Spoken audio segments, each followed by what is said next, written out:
Hello and welcome back to our YouTube music project on the Fort Estates YouTube channel, Positively Music Online. Hope everyone is well and feeling positive and good.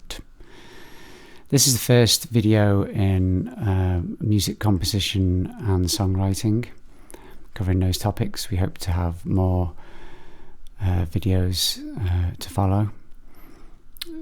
I will be introducing 3 steps, or covering 3 steps in this video. The first step is a practical exercise on the keyboard for all you keyboard players out there, and it's relatively straightforward warm-up exercise on the keyboard using your right hand and left hand in sync at the same time. The second step or exercise, I will be discussing and showing you what is meant by resolving a melody. So, the resolution of a melody. So I will give examples of that, and then I will play an unfinished melody line, and I'll be asking you to come up with your ideas as to how that melody line can be resolved. And the final step or exercise also is going to be focusing on melody, but the relationship between rhythm and notes and how they create different melodies. So I'll be asking you to find examples of melodies that contain some of the same notes or all of the same notes, and with doing that, hopefully we'll have an understanding of how it's the rhythm of the notes, the rhythm of how those notes are played, can create different melodies with the same notes. So that's how you can create, with the same notes, using rhythm, different melodies. So I hope that makes sense. So let's start with step 1.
Hello, welcome back. I hope you enjoyed step 1, the exercise, keyboard exercise. Hope that was a little bit of a challenge.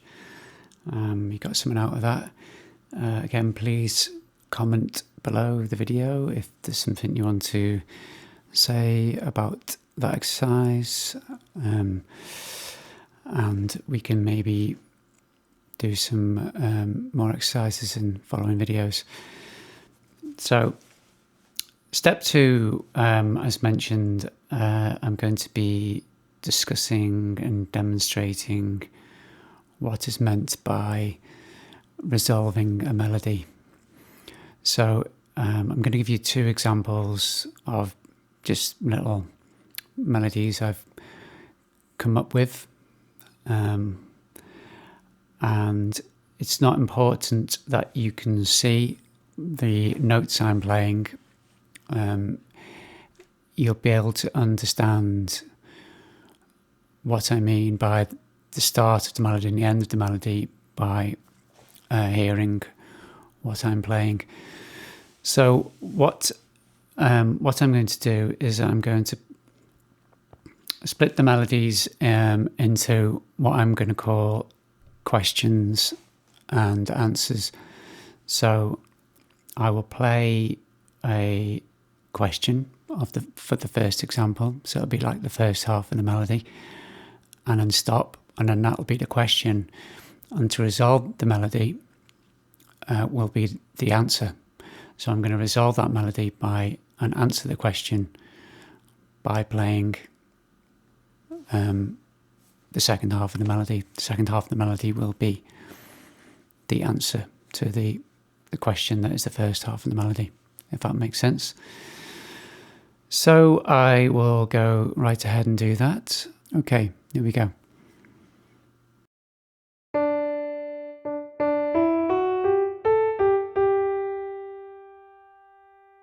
Okay, so that's the question for the first example, and this is the answer, the resolution.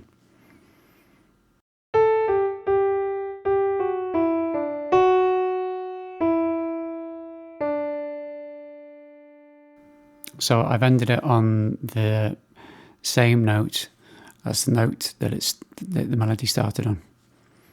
Okay, so let's move on to a second example.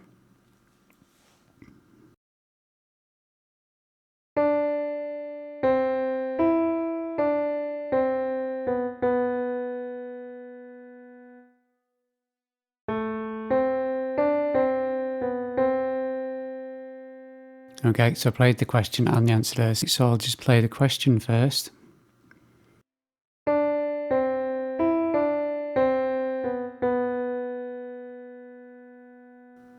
Okay, so that's the question.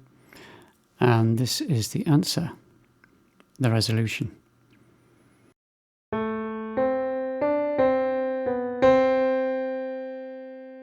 Okay, so I played them both together.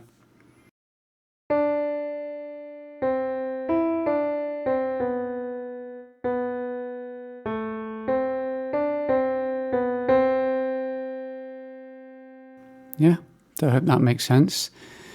So those are 2 examples there.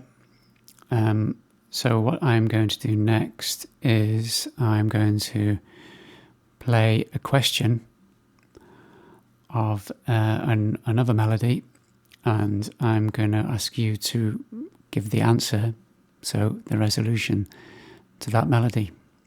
Okay? So before I play the example melody that is to be resolved on the keyboard, I'm going to replay the 2 examples you've just heard me demonstrate in full. So the question and the answer parts played together back to back. So here is example 1.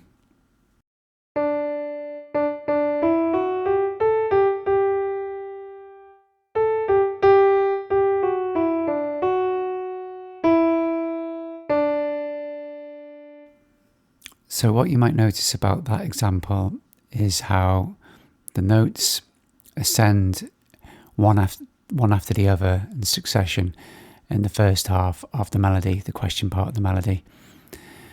Now, because of that, it kind of dictates then what the resolution of the melody is going to be. So the answer to that question is kind of dictated because of the nature of how those notes climb up, it then almost dictates that the answer part of the melody, the resolution of the melody, will have the notes climbing back down again.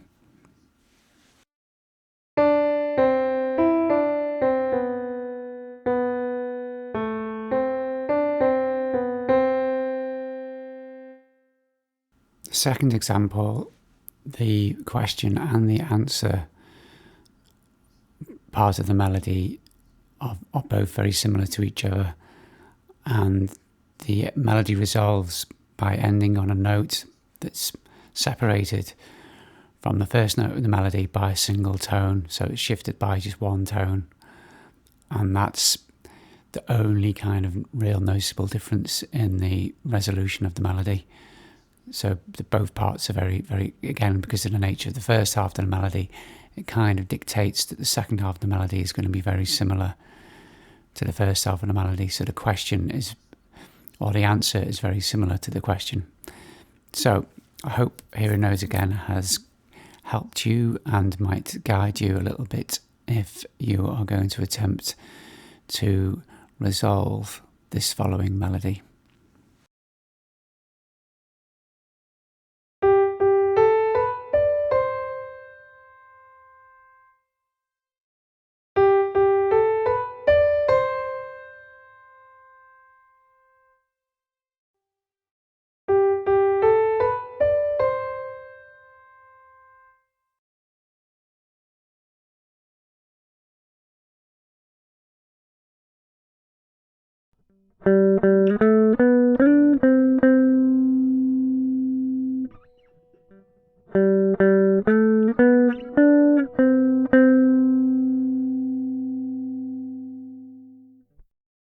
So that was step 2, exercise 2, about melody and resolving a melody. I do hope you have a go at that exercise. You might have noticed on the guitar version of the melody, the unresolved melody, there's an extra note at the end of the sequence of notes which I put there accidentally, so you can ignore that if you will. It shouldn't make any difference really. So yeah, if you do have a go at that, and you can record it and email it to us, that would be great. Email us your resolutions. But alternatively, I think you should be able to leave your resolutions in the form of the notes as written as alphabetical letters in the comment section below the video. So, annotate it as I have when I've been displaying or describing the what's been played on the keyboard with the alphabetical letters corresponding to the notes. So you could do something similar as that. So let's move on to the final step, exercise, and the last section of this video, which is about melody and rhythm, and how they are linked. So I'm going to give two famous examples. I'm going to play two famous examples of melodies from two well-known songs. You might not know the songs, but they are well-known, I promise you. Now, these melodies might not necessarily be the vocal melodies of the songs, but they are distinctive melodies that are attributed to these songs. So people would, if they knew the songs, they would recognise these melodies. So they might not be the actual melody that underpins the vocals to the songs, but they are very much part of the songs. And I've played both these melodies. I've played them in the same key, so we can use the same notes, which you can kind of do with any melodies. Any melodies can be transposed into different keys. and it's the kind of two-note melodies mainly, to kind of start with two notes, and I think these are really good examples of how the same two notes can create different melodies because of the rhythm of the notes, the rhythm the notes are played. And then there's going to be a third example, which is close to one of the examples following, which is another very famous song, kind of a riff, might be called a riff or a hook, which are two terms you can look up if you like, from another very famous song. So the first example is going to be I Heard It Through the Grapevine, which is made famous by Marvin Gaye. And then the second example, which is probably a little bit more obscure, which is a old blues track called Spoonful by Howling Wolf. So I'll leave links if I can to those tracks, so you can watch them on YouTube. Okay, so here are the examples coming up.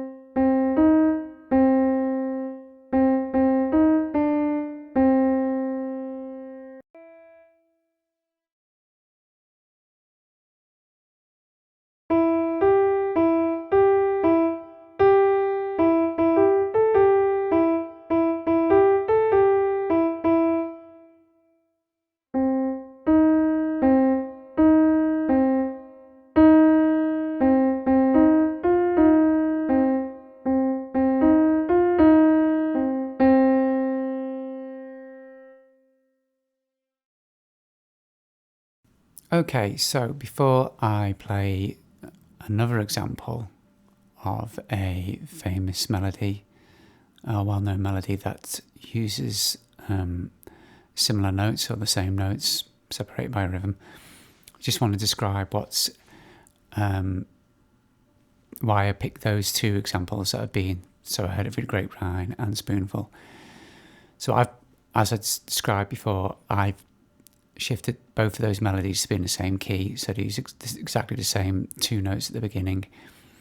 And what you can say about that, or how that might be described, is the first two notes are separated by the same interval. So an interval in music means the difference in pitch between two successive notes. So both the first two notes of both those melodies were E and G. So they're both the same, so therefore they both have the same interval. But they're separated by distinctly different rhythms, and that's what I'm trying to give an example of here. And I think they're two really good examples. So here is another example of that, which uses the same notes as the first example, Heard It Through the Grapevine, and it's another really good example of how rhythm can change melody.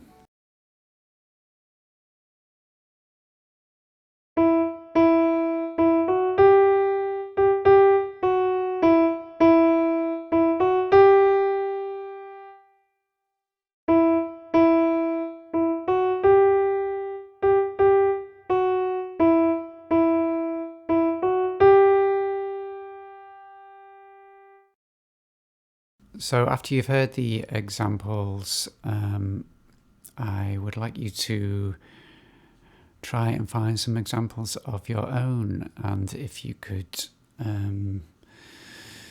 leave your examples in the comment section below the video, that'd be great. Or even better, if you have the ability to go and make your own examples of two different melodies containing the same notes, using the same notes, separated by rhythm, and record that and send it to us, that would be great. Okay, so that's going to do it for this first video tutorial on composition and songwriting. I hope you found it enjoyable and useful. So please, if you can, comment below the video so we know if you found it useful. If you like it, what you have done. Here is a recap of what we covered in this video. Here also are some things that you can just go right ahead and Google that you might find interesting. So what is a rundown? What's meant by call and answer? What is a hook or a riff? And what are intervals? I have covered that in this video, but maybe you need to recap on that for yourselves. Okay, so thanks for watching. I'll see you next time. Bye.